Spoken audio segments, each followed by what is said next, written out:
ओम शांति। 21 नवंबर 2025 के ईश्वरीय महावाक्य। पहले सुनते हैं मुरली के मुख्य पॉइंट्स। बाबा ने कहा, मैं आया हूँ तुम बच्चों को अथाह सुख देने। इस समय बाप बैठ तुम्हारी पढ़ाई की सर्विस, संभालने की सर्विस और श्रृंगारने की सर्विस करते हैं। वास्तव में वैल्यू तुम्हारी है। तुमको हीरो हीरोइन का पार्ट मिलता है। हीरे जैसा तुम ही बनते हो। अब जबकि हीरे जैसा जन्म मिलता है तो कौड़ियों पिछाड़ी क्यों पड़ते हो। फिर बाबा ने कहा, भले ही गृहस्थ व्यवहार में रहो लेकिन कमल फूल समान पवित्र रहो और सृष्टि चक्र की नॉलेज को जानकर दैवी गुण भी धारण करो। 21 जन्म के लिए अभी तुम्हारा ट्रांसफर नई दुनिया में हो रहा है। तन मन धन सब प्रभु के आगे अर्पण करना चाहिए। लास्ट में बाबा ने कहा, प्रदर्शनी म्यूजियम में बहुत सर्विस करने हैं। बैज पर भी तुम खूब सर्विस कर सकते हो। यह बैजेज आदि सब हैं अर्थ सहित। इन लक्ष्मी नारायण के चित्र को भी बहुत महत्व देना है। यह तो जीवदान देने वाला चित्र है। और अब सुनते हैं महावाक्यों को विस्तार से। मुरली का सार। मीठे बच्चे, तुम अभी गॉडली सर्विस पर हो। तुम्हें सबको सुख का रास्ता बताना है। स्कॉलरशिप लेने का पुरुषार्थ करना है। प्रश्न, तुम बच्चों की बुद्धि में जब ज्ञान की अच्छी धारणा हो जाती है तो कौन सा डर निकल जाता है। उत्तर, भक्ति में जो डर रहता कि गुरु हमें श्राप न दे देवे, यह डर ज्ञान में आने से, ज्ञान की धारणा करने से निकल जाता है। क्योंकि ज्ञान मार्ग में श्राप कोई दे न सके। रावण श्राप देता है, बाप वर्षा देते हैं। रिद्धि सिद्धि सीखने वाले ऐसा तंग करने का, दुख देने का काम करते हैं। ज्ञान में तो तुम बच्चे सबको सुख पहुंचाते हो। ओम शांति। मीठे मीठे रूहानी बच्चों प्रति रूहानी बाप बैठ समझाते हैं। तुम सब पहले आत्मा हो, यह पक्का निश्चय रखना है। बच्चे जानते हैं हम आत्माएं परम धाम से आती हैं, यहाँ शरीर लेकर पार्ट बजाने। आत्मा ही पार्ट बजाती है। मनुष्य फिर समझ से शरीर ही पार्ट बजाते हैं। यह है बड़े ते बड़ी भूल, जिस कारण आत्मा को कोई जानते नहीं। इस आवागमन में हम आत्माएं आती जाती हैं, इस बात को भूल जाते हैं। इसलिए बाप को ही आकर आत्म अभिमानी बनाना पड़ता है। यह बात भी कोई नहीं जानते। बाप ही समझाते हैं आत्मा कैसे पार्ट बजाती है। मनुष्य के मैक्सिमम 84 जन्मों से लेकर मिनिमम है 1-2 जन्म। आत्मा को पुनर्जन्म तो लेते रहना है। इससे सिद्ध होता है बहुत जन्म लेने वाला बहुत पुनर्जन्म लेते हैं, थोड़े जन्म लेने वाला कम पुनर्जन्म लेते हैं। जैसे नाटक में कोई का शुरू से पिछाड़ी तक पार्ट होता है, कोई का थोड़ा पार्ट होता है। यह कोई मनुष्य नहीं जानते। आत्मा अपने को ही नहीं जानती तो अपने बाप को कैसे जाने। आत्मा की बात है ना, बाप है आत्माओं का। श्री कृष्ण तो आत्माओं का बाप है नहीं। श्री कृष्ण को निराकार तो नहीं कहेंगे, साकार में ही उनको पहचाना जाता है। आत्मा तो सबकी है, हर एक आत्मा में पार्ट तो नोंधा हुआ है। यह बातें तुम्हारे में भी नंबरवार पुरुषार्थ अनुसार हैं जो समझा सकते हैं। अभी तुम बच्चे जानते हो हम आत्माओं ने 84 जन्म कैसे लिए हैं। ऐसे नहीं कि आत्मा सो परमात्मा, नहीं। बाप ने समझाया है हम आत्मा पहले सो देवता बनते हैं। अभी पतित तमो प्रधान है, फिर सतो प्रधान पावन बनना है। बाप आते ही तब हैं जब सृष्टि पुरानी हो जाती है। बाप आकर पुरानी को नया बनाते हैं, नई सृष्टि स्थापन करते हैं। नई दुनिया में है ही आदि सनातन देवी देवता धर्म। उन्हों के लिए ही कहेंगे पहले कलयुगी शूद्र धर्म वाले थे, अब प्रजापिता ब्रह्मा के मुख वंशावली बन ब्राह्मण बने हो, ब्राह्मण कुल में आते हो। ब्राह्मण कुल की डायनेस्टी नहीं होती। ब्राह्मण कुल कोई राजाई नहीं करते हैं। इस समय भारत में न ब्राह्मण कुल राजाई करते हैं, न शूद्र कुल राजाई करते हैं। दोनों को राजाई नहीं है, फिर भी उनका प्रजा पर प्रजा का राज्य तो चलता है। तुम ब्राह्मणों का कोई राज्य नहीं है। तुम स्टूडेंट पढ़ते हो, बाप तुमको ही समझाते हैं यह 84 का चक्र कैसे फिरता है। सतयुग, त्रेता, द्वापर, कलयुग, फिर होता है संगम युग। इस संगम युग जैसी महिमा और कोई युग की है नहीं। यह है पुरुषोत्तम संगम युग। सतयुग से त्रेता में आते हैं, 2 कला कम होती हैं, तो उनकी महिमा क्या करेंगे।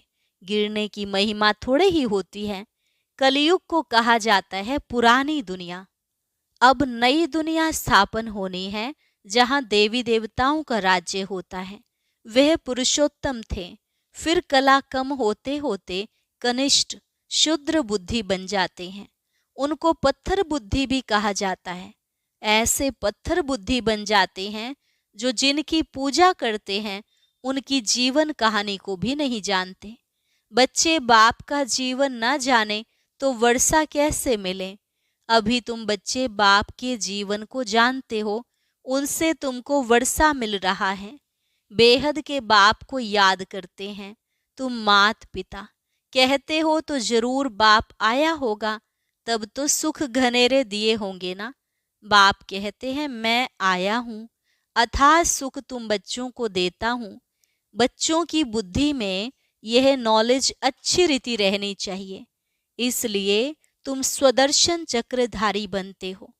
तुमको अब ज्ञान का तीसरा नेत्र मिला है। तुम जानते हो हम सो देवता बनते हैं, अब शूद्र से ब्राह्मण बने हैं। कलयुगी ब्राह्मण भी हैं तो सही ना। वो ब्राह्मण लोग जानते नहीं कि हमारा धर्म अथवा कुल कब स्थापन हुआ, क्योंकि वह है ही कलयुगी। तुम अभी डायरेक्ट प्रजापिता ब्रह्मा की संतान बने हो और सबसे ऊंच कोटि के हो। बाप बैठ तुम्हारी पढ़ाई की सर्विस, संभालने की सर्विस और श्रृंगारने की सर्विस करते हैं। तुम भी हो on godly service only. God father भी कहते हैं हम आए हैं सब बच्चों की सर्विस में, बच्चों को सुख का रास्ता बताना है। बाप कहते हैं अब घर चलो।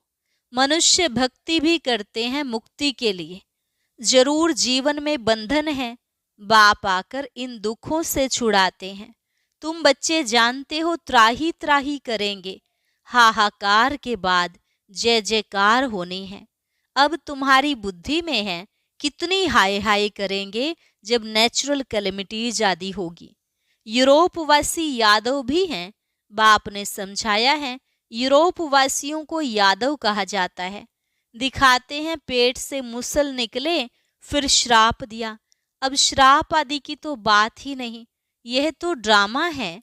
बाप वर्षा देते हैं, रावण श्राप देते हैं। यह एक खेल बना हुआ है। बाकी श्राप देने वाले तो दूसरे मनुष्य होते हैं, उस श्राप को उतारने वाले भी होते हैं। गुरु गोसाई आदि से भी मनुष्य लोग डरते हैं कि श्राप न दे देवे। वास्तव में ज्ञान मार्ग में श्राप कोई दे न सके। ज्ञान मार्ग और भक्ति मार्ग में श्राप की कोई बात नहीं। जो रिद्धि सिद्धि आदि सीखते हैं वह श्राप देते हैं, लोगों को बहुत दुखी कर देते हैं, पैसे भी बहुत कमाते हैं। भक्त लोग यह काम नहीं करते। बाबा ने यह भी समझाया है संगम के साथ पुरुषोत्तम अक्षर जरूर लिखो, त्रिमूर्ति अक्षर भी जरूर लिखना है और प्रजापिता अक्षर भी जरूरी है, क्योंकि ब्रह्मा नाम भी बहुतों के हैं। प्रजापिता अक्षर लिखेंगे तो समझेंगे साकार में प्रजापिता ठहरा। सिर्फ ब्रह्मा लिखने से सूक्ष्म वतन वाला समझ लेते हैं। ब्रह्मा विष्णु शंकर को भगवान कह देते हैं। प्रजापिता कहेंगे तो समझा सकते हो। प्रजापिता तो यहाँ है, सूक्ष्म वतन में कैसे हो सकता। विष्णु को दिखाते हैं ब्रह्मा की नाभि से निकला। तुम बच्चों को भी ज्ञान मिला है, नाभि आदि की कोई बात ही नहीं। ब्रह्मा सो विष्णु, विष्णु सो ब्रह्मा कैसे बनते हैं, सारे चक्र का ज्ञान तुम इन चित्रों से समझा सकते हो। बिगर चित्र समझाने में मेहनत लगती है। ब्रह्मा सो विष्णु, विष्णु सो ब्रह्मा बनते हैं। लक्ष्मी नारायण 84 का चक्र लगाकर फिर ब्रह्मा सरस्वती बनते हैं। बाबा ने पहले से नाम दे दिए हैं। जब भट्ठी बनी तो नाम दिए, फिर कितने चले गए। इसलिए समझाया है ब्राह्मणों की माला होती नहीं, क्योंकि ब्राह्मण है पुरुषार्थी, कभी नीचे कभी ऊपर होते हैं। ग्रहचारी बैठती हैं। बाबा तो ज्वारी था, मोतियों आदि की माला कैसे बनती है, अनुभवी है। ब्राह्मणों की माला पिछाड़ी में बनती है। हम सो ब्राह्मण दैवी गुण धारण कर देवता बनते हैं, फिर सीढ़ी उतरनी है। नहीं तो 84 जन्म कैसे लेंगे। 84 जन्मों के हिसाब से यह निकल सकते हैं। तुम्हारा आधा समय पूरा होता है, तब दूसरे धर्म वाले ऐड होते हैं। माला बनाने में बड़ी मेहनत लगती है। बड़ी संभाल से मोतियों को टेबल पर रखा जाता है कि कहाँ हिले नहीं, फिर सुई से डाला जाता है। कहाँ ठीक न बने तो फिर माला तोड़नी पड़े। यह तो बहुत बड़ी माला है। तुम बच्चे जानते हो, हम पढ़ते हैं नई दुनिया के लिए। बाबा ने समझाया है कि स्लोगन बनाओ, हम शूद्र सो ब्राह्मण, ब्राह्मण सो देवता कैसे बनते हैं, आकर समझो। इस चक्र को जानने से तुम चक्रवर्ती राजा बनेंगे, स्वर्ग का मालिक बन जाएंगे। ऐसे स्लोगन बनाकर बच्चों को सिखलाना चाहिए। बाबा युक्तियां तो बहुत बतलाते हैं, वास्तव में वैल्यू तुम्हारी है। तुमको हीरो हीरोइन का पार्ट मिलता है। हीरे जैसा तुम बनते हो, फिर 84 का चक्र लगाए कौड़ी मिसल बनते हो। अब जबकि हीरे जैसा जन्म मिलता है तो कौड़ियों पिछाड़ी क्यों पड़ते हो। ऐसे भी नहीं कोई घर बार छोड़ना है। बाबा तो कहते हैं गृहस्थ व्यवहार में रहते कमल फूल समान पवित्र रहो और सृष्टि चक्र की नॉलेज को जानकर दैवी गुण भी धारण करो, तो तुम हीरे जैसा बन जाएंगे। बरोबर भारत 5000 वर्ष पहले हीरे जैसा था। यह है एम ऑब्जेक्ट। इस चित्र को, लक्ष्मी नारायण के चित्र को बहुत महत्व देना है। तुम बच्चों को बहुत सर्विस करनी है। प्रदर्शनी म्यूजियम में विहंग मार्ग की सर्विस बिगर तुम प्रजा कैसे बनाएंगे। भले इस ज्ञान को सुनते भी हैं, परंतु ऊंच पद तो कोई विरले पाते हैं। उनके लिए ही कहा जाता है कोर्टों में कोई। स्कॉलरशिप भी कोई लेते हैं ना। 40-50 बच्चे स्कूल में होते हैं, उनसे कोई एक स्कॉलरशिप लेता है। कोई थोड़ा प्लस में आ जाते हैं तो उनको भी देते हैं। यह भी ऐसे हैं, प्लस में बहुत हैं। 8 दाने हैं सो भी नंबरवार है ना। वह पहले पहले राजगद्दी पर बैठेंगे, फिर कला कम होती जाएगी।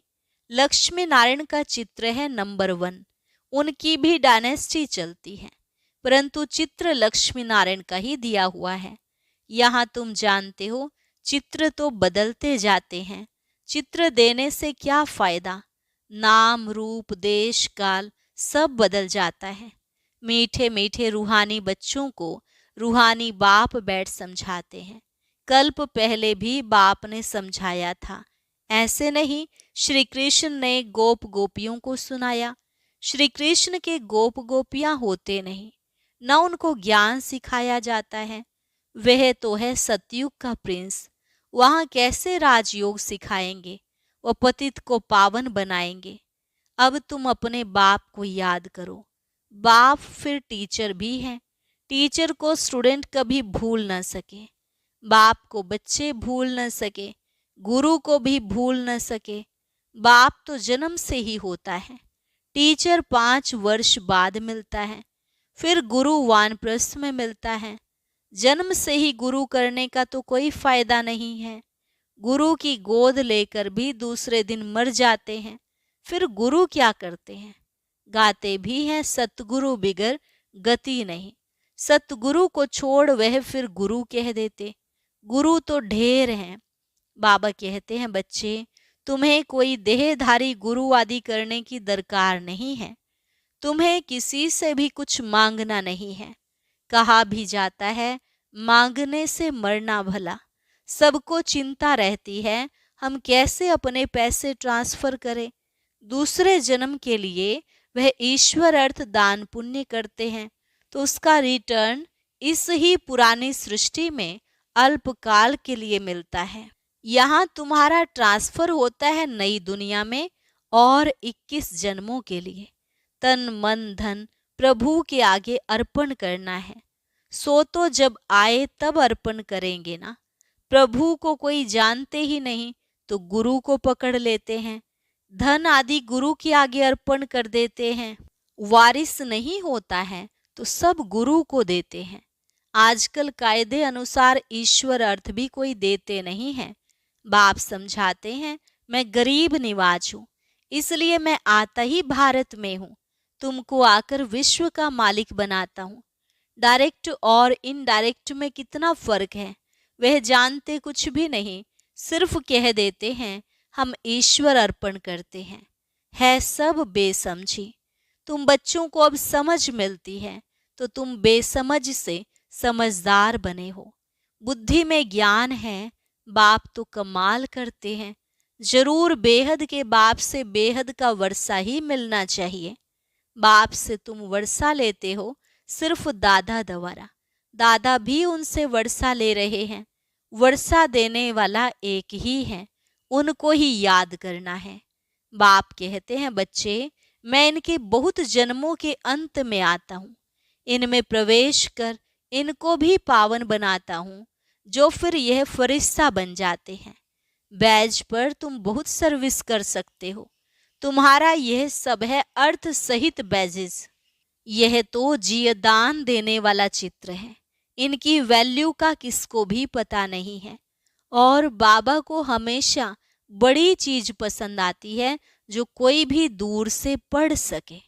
अच्छा, मीठे मीठे सिकिलधे बच्चों प्रति मात पिता बाप दादा का याद प्यार और गुड मॉर्निंग। रूहानी बाप की रूहानी बच्चों को नमस्ते। रूहानी बच्चों की रूहानी बाप दादा को नमस्ते नमस्ते, गुड मॉर्निंग। शुक्रिया बाबा, शुक्रिया। धारणा के लिए मुख्य सार। पहली पॉइंट, बाप से बेहद का वर्षा लेने के लिए डायरेक्ट अपना तन मन धन ईश्वर के आगे अर्पण करने से समझदार बनना है। अपना सब कुछ 21 जन्मों के लिए ट्रांसफर कर लेना है। जैसे बाप पढ़ाने की, संभालने की और श्रृंगारने की सर्विस करते हैं, ऐसे बाप समान सर्विस करनी है। जीवन बंद से निकाल सबको जीवन मुक्ति में ले जाना है। वरदान, ज्ञान कलश धारण कर प्यासों की प्यास बुझाने वाले अमृत कलश धारी भव। ज्ञान कलश धारण कर प्यासों की प्यास बुझाने वाले अमृत कलश धारी भव। अभी मेजॉरिटी आत्माएं प्रकृति के अल्पकाल के साधनों से आत्मिक शांति प्राप्त करने के लिए बने हुए अल्पज्ञ स्थानों से परमात्म मिलन मनाने के ठेकेदारों से थक गए हैं, निराश हो गए हैं। समझते हैं सत्य कुछ और है, प्राप्ति के प्यासे हैं। ऐसी प्यासी आत्माओं को आत्मिक परिचय, परमात्म परिचय की यथार्थ बूंद भी तृप्त आत्मा बना देगी। इसलिए ज्ञान कलश धारण कर प्यासों की प्यास बुझाओ। अमृत कलश सदा साथ रहे, अमर बनो और अमर बनाओ। स्लोगन, एडजस्ट होने की कला को लक्ष्य बना लो तो सहज संपूर्ण बन जाएंगे। एडजस्ट होने की कला को लक्ष्य बना लो तो सहज संपूर्ण बन जाएंगे। अव्यक्त इशारा, अशरीरी व विदेही स्थिति का अभ्यास बढ़ाओ। अशरीरी बनने के लिए समेटने की शक्ति बहुत आवश्यक है। अपने देह अभिमान के संकल्प को, देह के दुनिया की परिस्थितियों के संकल्प को समेटना है। घर जाने के संकल्प के सिवाय अन्य किसी संकल्प का विस्तार ना हो। बस यही संकल्प हो कि अब अपने घर गया कि गया। अनुभव करो कि मैं आत्मा इस आकाश तत्व से भी पार उड़ती हुई जा रही हूँ। इसके लिए अब से अकाल तख्त नशीन होने का अभ्यास बढ़ाओ।